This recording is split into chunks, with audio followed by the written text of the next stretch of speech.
Para comprender el caso entre Ucrania y Rusia ante la Corte Internacional de Justicia, no basta con mirar la guerra iniciada en 2022. Es necesario retroceder al año 2014, cuando Ucrania enfrentó una profunda crisis política tras las protestas de Euromaidán. En dicho contexto, Rusia tomó el control de Crimea y al mismo tiempo surgieron levantamientos armados en Donetsk y Lugansk. Ucrania sostuvo que Rusia apoyó a los grupos separatistas que operaban en dichas regiones no solo políticamente, sino que también mediante asistencia que les permitió mantener sus actividades armadas. Además, Ucrania alegó que tras el control ruso sobre Crimea, la población tártara de Crimea y los ucranianos de etnia ucraniana comenzaron a sufrir restricciones en el ejercicio de sus derechos fundamentales, especialmente aquellos relacionados con la cultura, la educación y la lingüística. Sin embargo, la Corte no debía resolver todo el conflicto entre ambos estados. No estaba llamada a pronunciarse sobre la legalidad de la toma de Crimea ni sobre la guerra en términos generales. Entonces, la estrategia de Ucrania fue mucho más precisa: demostrar que Rusia había incumplido obligaciones concretas contenidas en tratados internacionales. Por eso, la demanda se basó en dos instrumentos. Por un lado, la Convención Internacional para la Represión de la Financiación del Terrorismo, y por otro, la Convención Internacional sobre la Eliminación de todas las formas de discriminación racial. Respecto de la financiación del terrorismo, Ucrania sostuvo que Rusia había entregado apoyo a grupos armados vinculados a las autoproclamadas repúblicas de Donetsk y Lugansk. Pero la Corte adoptó una interpretación estrictamente jurídica. No preguntó simplemente si Rusia apoyaba a esos grupos, sino qué significa, en términos del tratado, financiar el terrorismo. En este sentido, la Corte concluyó que la Convención se refiere específicamente a fondos de recursos de naturaleza financiera o económica, como dineros, activos o préstamos. Por lo tanto, no toda forma de asistencia a un grupo armado puede ser considerado de forma automática financiación del terrorismo. Finalmente, Rusia intentó invocar al principio de manos limpias, argumentando que Ucrania tampoco habría actuado correctamente. Sin embargo, la Corte rechazó esa defensa, señalando que dicho principio no ha sido reconocido como norma consuetudinaria ni como principio general del derecho internacional. De este modo, el fallo muestra los límites del derecho internacional. Por un lado, vemos cómo la Corte no resolvió el conflicto político completo y además vemos que examinó si Rusia había incumplido obligaciones jurídicas específicas asumidas en tratados internacionales. Sobre el detalle del fallo en relación con la violación del convenio, la Corte se pronunció sobre el artículo 8, 9, 10, 12 y 18. La Corte determinó que Rusia no violó el artículo 8 sobre asegurar fondos porque las pruebas presentadas por Ucrania sobre las comunicaciones que fueron transmitidas a Rusia no contenían información suficiente para que Rusia tuviera conocimiento de que los fondos en cuestión iban a utilizarse con fines de financiamiento del terrorismo. Por lo tanto, no estaba obligada a asegurarlos. Sobre el artículo 9, en virtud de la obligación de iniciar una investigación, la Corte determinó que Rusia sí había violado el artículo 9 porque la información presentada por Ucrania detallaba nombres, cuentas bancarias y otros detalles financieros que fueron presentados oportunamente a Rusia y que, tras un año, no obtuvo respuesta del inicio de la investigación. Con relación al artículo 10 sobre enjuiciar o extraditar presuntos responsables, al no cumplirse la investigación que demanda el artículo 9, se consideró la conclusión sobre el artículo 2.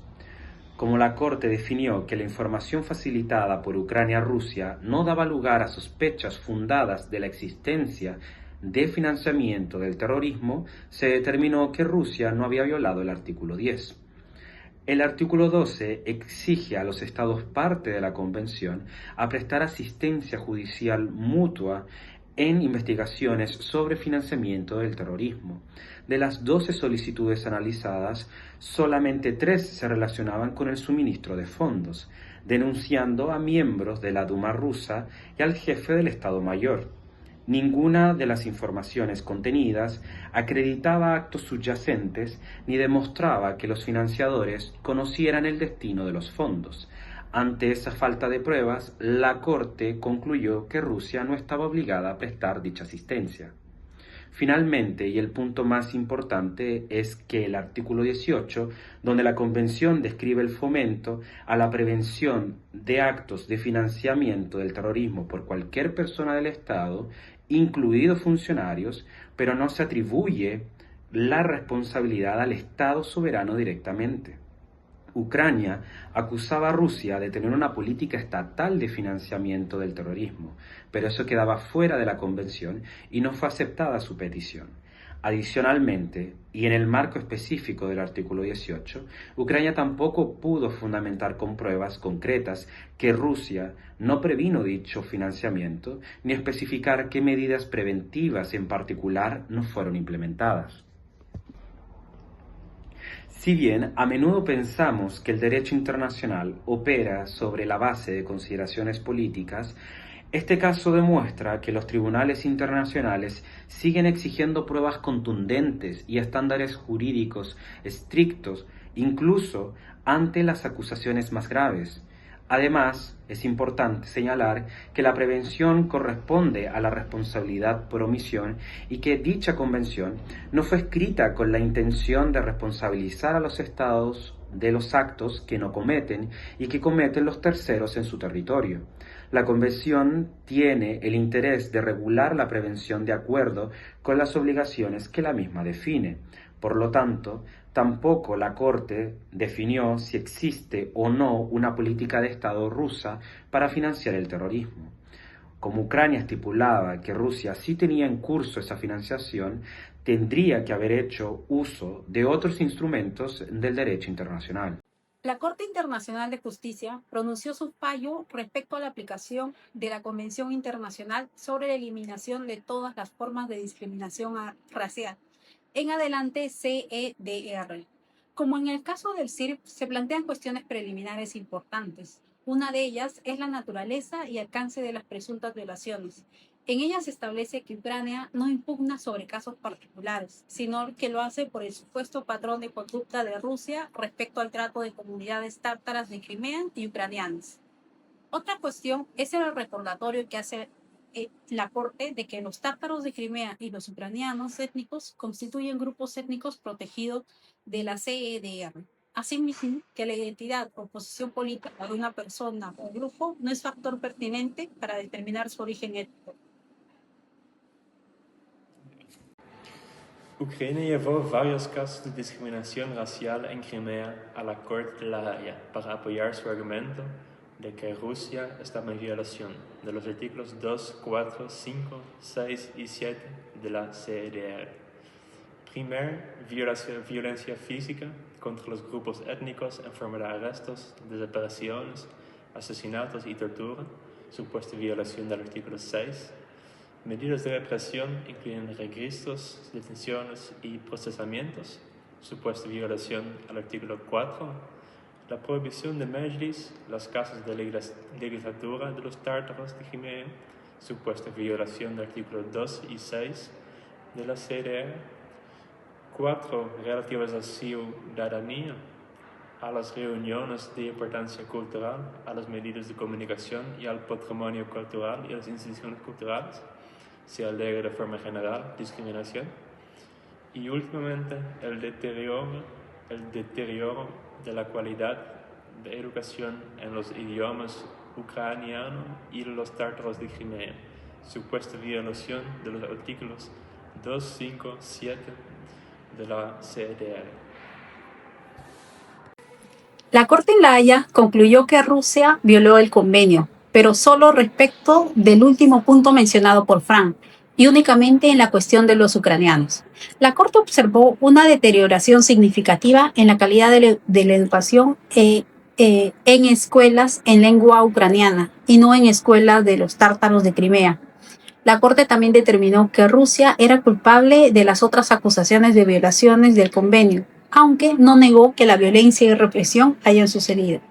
Ucrania presentó amplia evidencia de represión y violencia grave por parte de oficiales rusos a étnicos ucranianos y tártaros. Entonces, ¿por qué la Corte no estableció más violaciones por parte de Rusia? ¿Por qué? Para responder a esa pregunta, la definición de racismo del convenio que aplica la Corte es clave. En el primer parágrafo del artículo 1, la Convención define racismo como la distinción, exclusión, restricción o preferencia en base de origen étnico, con el objetivo o con el efecto de nulificar o perjudicar el reconocimiento, la vigencia y el ejercicio en igualdad de condiciones de los derechos humanos y libertades fundamentales en cualquier ámbito de la vida pública. Para empezar, esta definición subraya que las restricciones sean en base del origen étnico, que implica que se necesita evidencia explícita de que las infracciones son de índole discriminatoria. En segundo lugar, es relevante que esta definición especifique que las restricciones son discriminatorias no solo cuando tienen el objetivo de nulificar o perjudicar, sino también cuando tienen ese efecto. Probar que la política de un Estado tiene como objetivo perjudicar a un grupo es especialmente difícil porque precisa estar escrita o reconocida explícitamente que ese sea el caso.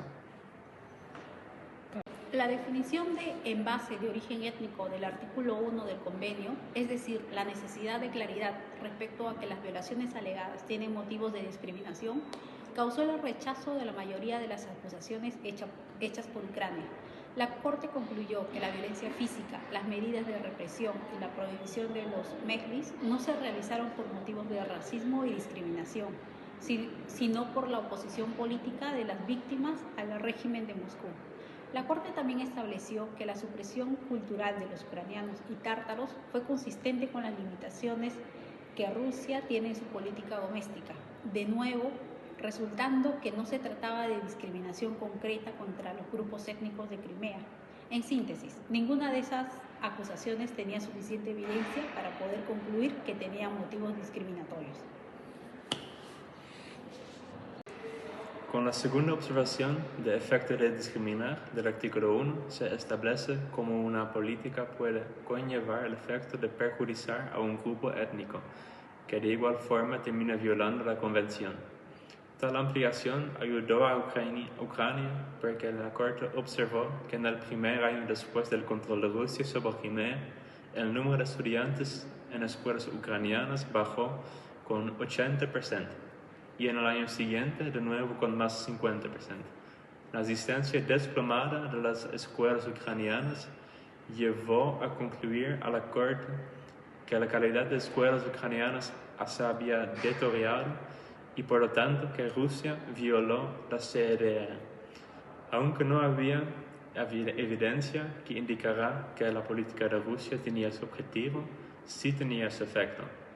Por su parte, Rusia argumentó que la inmigración de muchos ucranianos a otras partes de Ucrania y un ámbito de cultura rusa eran las causas de la reducción de alumnos en estas escuelas, pero la Corte determinó que esto no bastaba para explicar una reducción de efectivamente 90% del número de alumnos.